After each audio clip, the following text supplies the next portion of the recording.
Bon dia, avui soc jo la persona encarregada de transmetre les propostes que en matèria d'impostos municipals es recullen al nostre programa.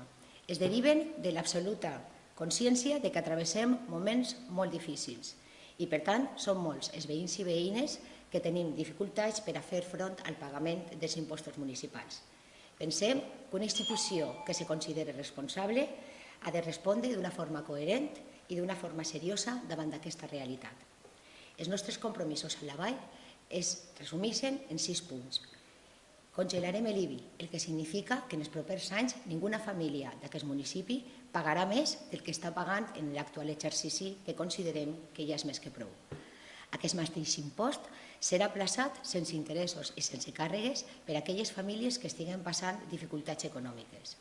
Revisarem tots els impostos i totes les taxes que es paguen actualment i les ajustarem a la realitat del servei que es presta, evitant que es pagui ni un cèntim més del que siga absolutament necessari.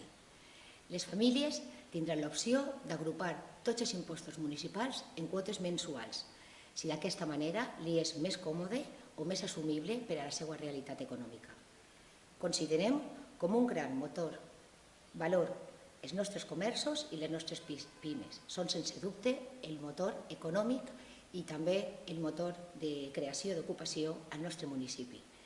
Per a potenciar la seva activitat, racionalitzarem els impostos i les taxes, evitant la discriminació entre els diferents sectors. Ja per últim, però no menys important, reduirem el plaç de pagament a proveïdors per arribar a complir el pagament en 30 dies com a màxim. Aquestes són les propostes d'Esquerra Unida a la Vall en matèria d'impostos municipals, però us convide a que lliscau i que analitzeu tot el programa, perquè farem de la Vall un poble per a les persones, un poble per a viure i podeu veure els instruments necessaris per aconseguir-lo.